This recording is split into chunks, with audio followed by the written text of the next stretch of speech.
Dobar dan, uvažena publiko, poštovane kolege i koleginice. Čast mi je i zadovoljstvo da mogu da nastavim u ovom divnom ritmu koji je profesor Šoškić uveo i našu temu. Meni je posebno zadovoljstvo da imam visoke predstavnike Evropske unije i to gospođu Plamenu Halačevu. She is deputy head of UN delegation in Serbia, and she is from neighboring country, and she understands what's going on in Serbia and around.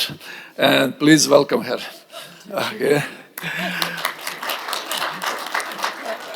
And Her Excellency Ambassador Pernil Kardel. She is ambassador of Danish embassy in Belgrade, and as Denmark is presiding EU last 6 months, she is also very qualified to tell us where we go and what are the priorities in EU. Let me just start in a few words that everyone knows how EU was formed, actually, EU Commission. In a year and a few months, we will celebrate 70 years of, it will be 70th anniversary of EU. And it started as an economic project and became one of the biggest in the history peace project. And it unified Europe, it made business to go smoothly, and goods and people. And nowadays, I think that is the best project in the history of the world, making humanity and business together. Why we are outside of this project? This is a question for today. I think that maybe two esteemed guests of mine could help us to get the answer and what should we do to become partner in this huge project, as I mentioned. And let's start with the first question, because we don't have too much time, and we are dividing you from the drinks and coffee, and we would like to be efficient. For the first question for Ms. Halacheva, accession negotiation between Serbia and EU has already been going for a long time, since 2014. Actually, we started 2012. We became candidate country, but real negotiations started 2 years after this. This is almost 10, 11 years till now. Now we are witnessing that we slow down with this process, but it is not halted completely, as we can say.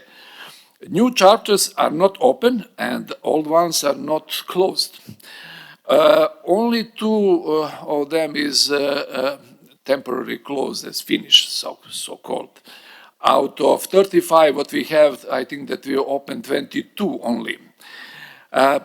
The question is, who is to blame? How do you, as a deputy EU delegation, how do you see enthusiasm in EU for enlargement, and how do you see the atmosphere in Serbia with the people and with our government? The floor is yours. Thank you very much, ladies and gentlemen. It's really a pleasure to be here today. You asked many questions, so I'll try to be as succinct as possible. Indeed, accession negotiations with Serbia formally started more than 10 years ago in 2014. And the rhythm of the accession negotiation has reflected one very simple reality, and that is that the pace of negotiation, it primarily reflects the pace of reforms. And this is true for every single candidate country, and Serbia is a no exception. So you're asking who is to blame. I would not frame it as blame, but rather as a responsibility. Okay. And I think on the responsibility, it's very clear where the responsibility lies. I mean, first of all, of course, with the national authorities and who are primarily responsible for the pace of the reform process. And on this, we have our latest annual report, which has noted a certain slowdown of the reform process, and especially in a number of key areas such as rule of law, media freedom, anti-corruption, but also when it comes to alignment with common foreign and security policy. So this is one side of the responsibility. And then, of course, the responsibility lies with our own member states, and I'm very happy to see that in addition to the Danish ambassador, we have a number of ambassadors here from member states who are the ultimate decision makers. And despite the ongoing talks about possible reform of the way we take decisions when it comes to European Union foreign policy, as things stand, still every single decision when it comes to enlargement policy is taken by unanimity. Which means every candidate country needs to convince all member states that the reform they have undertaken are credible, tangible, and irreversible. So there is I've said the bar is quite tall because you really need to, of course, convince all of them. This being said, I've been dealing with enlargement now for quite a number of years, and I must say that although it has not always been the case, and I think we can all agree around the table that enlargement in the past sometimes was a little bit on the back burner, now it's clear in the focus. We've been talking a lot about enlargement momentum, and we can also see this exemplified by the progress made by neighboring countries. So Brussels has not lost interest. On the contrary, it has really regained focus and attention to enlargement. The simple fact that yesterday there was a General Affairs Council, there were presidency conclusions that I'm sure the Danish ambassador will say a few words, where once again it was reiterated and where the Council urged all partners to really seize the opportunity, use the current momentum, and take all the necessary steps to accelerate the pace of EU reforms. We also have today the EU Western Balkans Summit, where unfortunately Serbia will not be represented, but this once again testifies also how high enlargement is on the EU agenda. I wanted also to say that beyond this, regular fora of exchange we have with Western Balkan partners, the European Union has started doing its own homework when it comes to preparation for accepting new member states. We have an ongoing enlargement policy review, which is basically looking at how the European Union can be prepared politically, financially, but also when it comes to its own decision-making process. How can we operate with more member states? So we have already started this work, it's ongoing. And then you asked me also about how this is perceived in both Serbia and member states. Let me refer very briefly to the findings of our Eurobarometer survey, which was done in all our member states earlier this year, and where the results were really astounding, because it showed that more than 56% of all EU citizens support further enlargement, and all confirmed recognize that it's geostrategic importance. Support, which I think is very important, is particularly high among young people. And contrary to, widespread public perception that what we tend to refer as Eurosceptic countries, their support actually exceeds 70%. At the same, earlier also this year, we did our regional poll, which actually tested also appetite within all Western Balkans countries for enlargement and for joining the European Union. And there I must say that Serbia had actually on this poll showed the lowest level of support. So in this very peculiar situation where Serbia wants to join the club and the club actually wants more Serbia to join than Serbia itself. So I think that we all need to work together to change a little bit this. I think it has also a lot to do with the narrative, prevailing narrative on the European Union. So the question is not really whether the EU wants Serbia, it's more about Serbia seizing the opportunities which are already on the table. Thank you. EU is optimistic, as we can see, that they want to us to join them, but artificial intelligence is not. I checked on ChatGPT, and ChatGPT is giving us chances to get EU accession in 2030. Only 20% of chances. 60% of chances to get EU into 2035, and the remaining 20% probably never. That means they are not optimistic, but I have to refer to you, in 2001, 2002, 70%, even 75% of the people of Serbia want to join EU, and there were negotiations, talks about fast accession and so on, and we've been promised by some EU countries that will join in 2007. All of us remember these stories, and now it's 2025, nothing happening. But okay, this is only my remarks. I have a question for Ambassador Gardel. As I mentioned, Denmark is holding a presidency last 6 months of EU. And you put a lot of priorities into this presidency, which is from green transition, European security, competitiveness, and so on. And Balkans were mentioned only partially, mainly in context of introducing stricter measures or criteria for joining EU.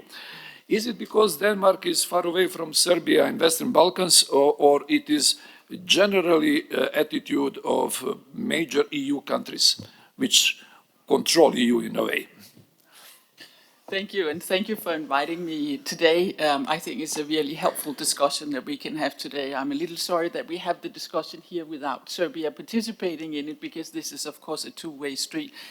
Mr. Chair, when you introduced my panel colleague, you said she came from the region and therefore understood it, and when you introduced me, you didn't say anything. And with your question, I kind of assume that there is an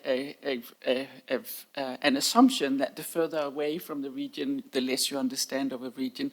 I'll let it hang out there. I'm not sure that is true, but let me address the question that you asked me, and start out by saying that I don't really accept the premise of it. I don't think you can assess whether a region is prioritized simply by counting with ChatGPT how many times it's mentioned. And let me put it this way. For us, and I think the introduction of the developments of the enlargement process that we just heard before is really important. For years, there was fatigue on enlargement in Europe, but the brutal, full-scale war caused by Russia in Ukraine has changed the European continent and the European continent's thinking about what it takes on peace and security in Europe. And enlargement is a key aspect of this. And this is where we have felt that it is important to bring enlargement back into the discussion. It's obviously then also that the train that actually moves that enlargement discussion now is Ukraine. And therefore, we have focused a lot on moving Ukraine and Moldova forward, and we have done that as much as we could. Those of you who have had a chance to read the presidency conclusions that were adopted last night will see that that's actually exactly also what we have been able to do. Ukraine has been able to move forward informally. We have one country that didn't want to see Ukraine move forward formally, but we thought that because enlargement is so important for Europe's security in the future, we needed to be sure that we didn't let that really stop us. We wouldn't take no as an answer. So we have pushed a lot on making sure Ukraine move forward, not because it's the only thing that matters, but because it's the driving force for enlargement as we see it right now. At the same time, we have been working very, very much on ensuring that other results could come home. We've closed, it's quite actually very remarkable. I don't remember how long ago it is, but it's many years ago since last time there was an intergovernmental council with a candidate country that closed 5 chapters provisionally, but closed 5 chapters, and we are at the cusp of re-establishing the working party that will prepare the accession treaty for new member states. It's a sign that the EU is ready for enlargement to happen. And I represent a country that has taken exactly the travel that was mentioned. A few years ago, when you saw the figures in Denmark about whether we should enlarge or not, there was no support for it. There were some, as always. There's some of us who always believe it's good, the bigger we are, the better. But it was not really something that had the support of the people of Denmark. And now we are actually the country that has the highest support for enlargement. So we are pretty serious about it. So what we have actually done and what I have tried to do, I think I've spoken to somewhere between 20 and 25 conferences and panel discussions during the EU presidency in the 3 countries that I'm accredited to, Montenegro and North Macedonia too. And our focus has been to talk about enlargement is on. And I think the important thing has been to say that if you look at the overall process on enlargement, it has moved. It has shifted significantly the last 6 months. And we are very happy about that. We are very proud about that. And we are very happy that we can hand it over to Cyprus. I'm very happy to see Andreas here, the incoming presidency, to take over the token on that. Obviously, we had hoped to see more progress on Serbia. And we are convinced that as we work together in the future, we will see more progress on Serbia, because Serbia obviously belongs in the European Union. It's not just a European country, but a country that belongs in the European Union. It's also pretty obvious what needs to be done. Reading the Council conclusions from last year, there's more need for reforms in what we call the fundamentals. Let's talk about it in a different way and talk about that these are reforms that are essential for assuring that the value base that the EU is funded on is actually strong enough in our candidate countries as they progress towards membership of the EU. So it's rule of law reforms, it's democratic reforms, and that needs to be moving fast enough for us to feel that it is the right thing to open more clusters, etc.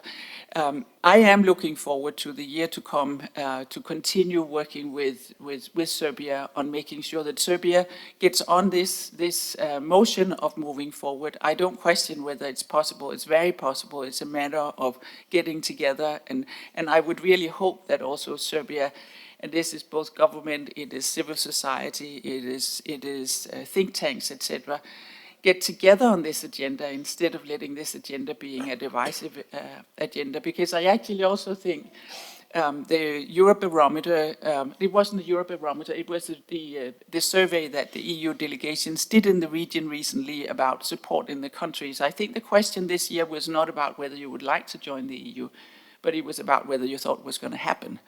And I think that's a significantly different question to ask, not least in a country that has had a process for going on for so long.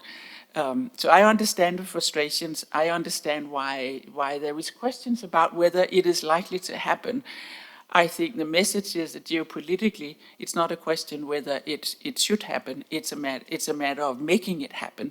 And this is where I think we together have a really important job to do, to say now enlargement is on, it's proven. You just see what the results are from the decision makers in Brussels this week.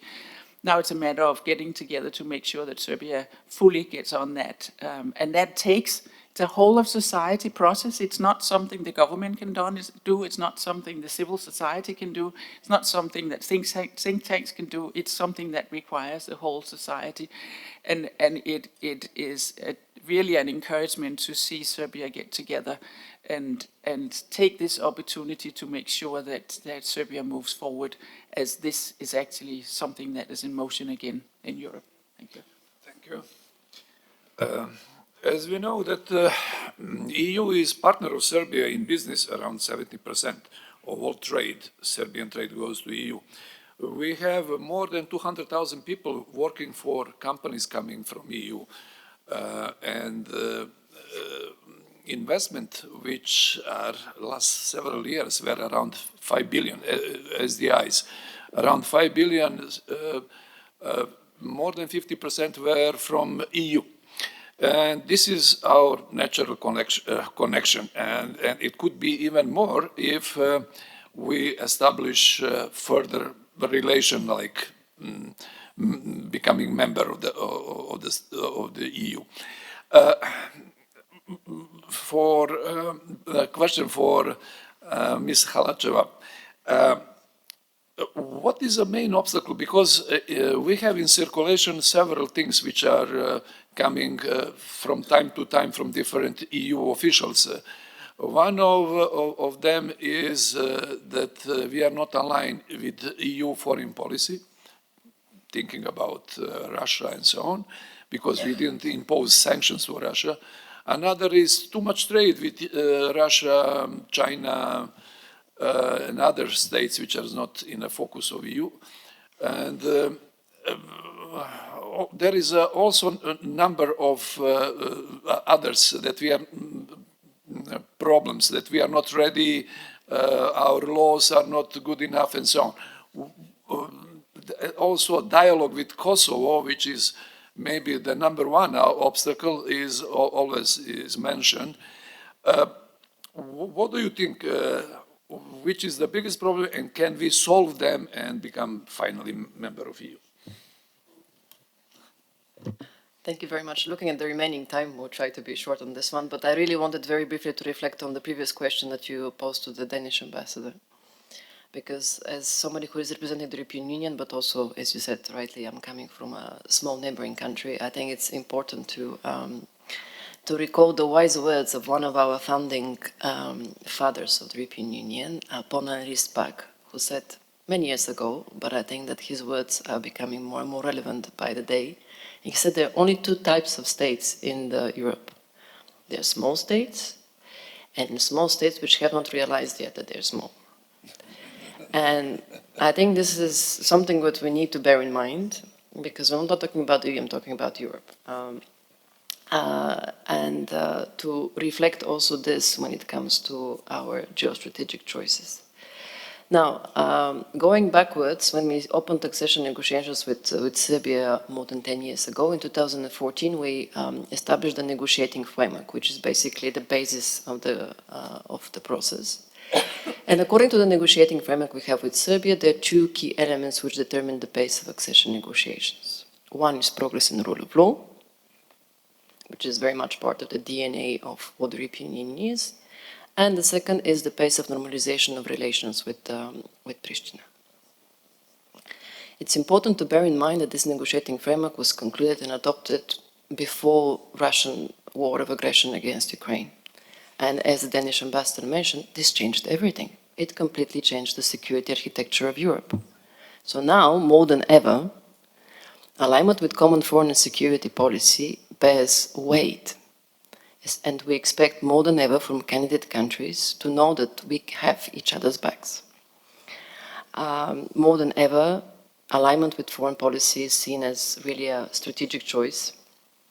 And this was also reconfirmed yesterday at the General Affairs Council, which confirmed the expectation from all candidate countries to fully align with common foreign and security policy, including on restrictive measures.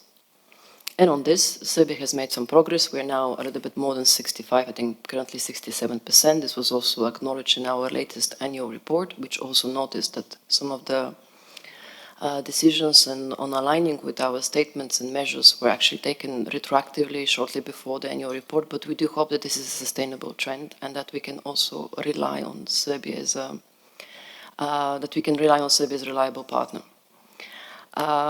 This was also reiterated by President von der Leyen during her recent visit to Belgrade, where she said that then really in times of geopolitical fracture, we need reliable partners.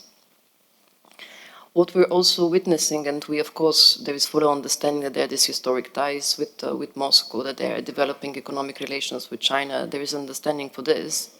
But there is also the very undeniable reality of the war on our continent, which is really a watershed moment that we cannot ignore. And we also witnessing, and I think also very much in the national context, that ambiguity is very costly. We're seeing this now with developments with Nice and all the rest. And on this, let me also draw your attention that recently the European Union adopted its economic security strategy, where it urges not only its own member states, but also partner countries like Serbia to really enhance security economic diversification. It's the only way to go in nowadays world, We cannot rely on one partner alone. And of course, very briefly to echo the points of the Danish ambassador about the importance of rule of law. This was also reiterated by President von der Leyen that the speed of accession depends on the speed of reforms, but also on the clarity of Serbia's strategic choices. And last point, which was also to build on the remarks of the Danish ambassador, I need to say a few words about the ongoing polarization, because I really don't think that this is something which is helpful for Serbia's European integration process. I come from one of the new member states, and I'm often said, this was a geostrategic decision, there was a geopolitical compromise made, you were not ready. But I must say, as somebody who lived in this country back then, I'm really convinced that what made the difference is that EU enlargement was really seen as a historical opportunity, as something, historical chance that we cannot miss. It was the whole of society approach. And I don't see this in Serbia. And it really breaks my heart, because I'm somebody who firmly believes in enlargement policy, and I have seen the change it has made with my own country. Of course, much lower than people were expecting, but it's happening. We need this whole society approach, and I must say that sometimes when I do from one panel to another, sometimes I have the impression, the growing impression, that I live in two separate Serbias which don't talk to each other. We need dialogue, and we need this whole society approach to advance the process. Thank you. For your sincere answer. The question for Ambassador Cardell. You have been diplomat a long time, and you've been in sensitive and demanding regions and countries. Balkans is used to be such a kind of region. I think that we have been changed, that we are not that much sensitive, and that we are ready for further development in terms of EU accession.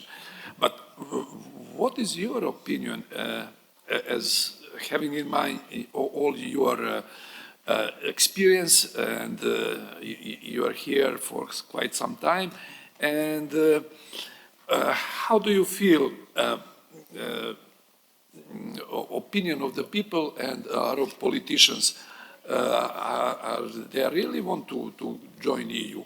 Having in mind that we have 70% of people who want to join EU at the beginning of our transition in 2001, 2000. Then most of the time was 50%, 55, 56. Then recently it's 39 after the COVID, probably lack of communication between Serbia and EU, and probably with Kosovo, caused this problem. What is your opinion? Thank you. As I travel the country and travel in the region, my sense is actually that if you ask the question, would you like to join the EU, the percentage is much higher. The percentage you get when you ask the question, is it likely that it will be possible, that's when you get the lower percentage. And I think there's numerous aspects to that. First and foremost, there has been the question about whether the EU was actually on a train that was about enlargement. And I hope that we, through the presidency, have proven that the EU is now interested in enlarging. The second thing is whether my own country, if I was a Serb, would be able to succeed. And I understand the questions about that, but I really do believe that if there is a concerted, and I again really also just want to echo Pramila on that, if there is a concerted effort in the country of getting everybody together behind this, there's no reason why it shouldn't happen. So I think sometimes it's just important also. I mean, it is a difficult thing. The reforms are difficult. It's basically a transitional process where it's a different Serbia that will come out on the other end. So it's obviously a choice, but there's no reason why that choice shouldn't be possible to actually implement. So I think a lot of it is about getting together, getting that dialogue come back, not accepting that that the division is taking over. There are forces in this world that loves to see that division happen. And I think it's just very sad to see that there's not stronger forces in this country that will just say, I won't take that as an answer. We will have to talk to each other. We have to get this process going. And of course, the EU needs to play ball with you. But I think the EU is ready to play ball with you. So my own sense is that there is a much stronger desire in the country to see the country becoming a member of the EU than what comes up when we ask the wrong question. So thank you. Thank you. Our time is up, but if allow us just two simple, short questions for Ambassador Cardell. When I prepared the question about idea is, what do you think about the whole region to join EU? I didn't know that our president already mentioned this to EU. I was in front of him, but what is your opinion? Is there a chance for this? And our imperfection we can clean up in a way with EU institution. What we need probably the most are institutions over there. With EU support, maybe we can overcome all these kind of problems. What is your opinion? I think it is, I mean, when you look at the region and you look at all the countries in the region, they are very different and they are at very different stages in their reforms. And I think that the issue is to make sure that all successes can lead to more successes, and then make sure that the countries that succeed in becoming a member of the EU earlier than others don't become a stumbling block for others. So I think the concern is really on the latter, and I think the focus needs to be on making sure that results in some countries will be a motivating factor in other countries.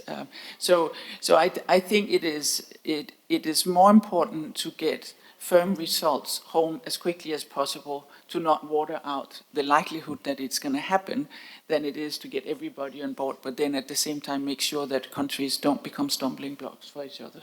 Thank you. Thank you. And the final question, if you allow me, for Ms. Halacheva. We have to be honest, Serbia, since beginning of transition, got between 10 and 12 billion euros. 3 to 4 billion in grants. The others are very good credit lines. And this changed Serbia a lot. Public services, small enterprises, but also some companies, big state companies. But we are in the situation economically that we need more political and economic support these things to happen, to become a full member of EU. We know that Ms. von Leyen started last year an idea about a special fund for Western Balkans, 6 billion, and it is now distributed. Serbia is supposed to get less than 2 billion out of this money. But I think that we need much more money and political support. I checked properly new EU budget from 2027. It is 7-year budget, and accession funds for accession are lower than it was before. And the money goes to some other purposes, security and so on. Can we do something with this? Can we get this kind of better support in the future? Thank you. Thank you very much. I'll try to be short, also aware of the time constraints, and the time is already up. Indeed, the European Union has invested more than 10 billion euros in the past 15 years in Serbia. This encompasses grants, favorable loans, budget support that we have rarely spoken about. I was last week at the Globsec event where we're discussing the energy crisis, and I was appalled that nobody mentioned that we actually provided substantial, EU taxpayers' money provided substantial budget support on energy. Nobody mentioned that. It's just taken for granted. I must say that together with the ambassador, we do, I don't know how many representation events per day, because there is hardly any area, any sector in this country which has not benefited from EU support. Everything. Schools, hospitals, railroad, capacity building, etc. So the level of support is, it's really substantial, and there is no comparison, nobody comes even close what the European Union and its member states are offering to Serbia. You also refer to the growth plan and the opportunities that this presents. It's a 6 billion worth of plan, and Serbia is meant to be the biggest beneficiary, nearly 1.6 billion euros, which will allow Serbia also to, even before accession, have access to some of the benefits of the single market. So we're referring, for example, to SEPA, which will allow to make cheaper bank transfers. We're talking about integration in the EU energy market, which is of particular relevance for Serbia. We're talking about digital industrial integration, and so on and so on, like really reforms which can have practical impact on the daily life of Serbian citizens. One topic which I think we have rarely spoken about is Serbia's absorption capacity. Just to give you an example, under our instrument for pre-accession for rural development and agriculture, we have returned over 70 million euros to the European Union budget because there was no absorption capacity. This is 70 million euros lost for the Serbian farming community. And most likely we'll see even more funds actually being lost under IPA 3. So the opportunities are there, the opportunities are on the table. Serbia needs to seize them. Thank you. Thank you. I would like to thank my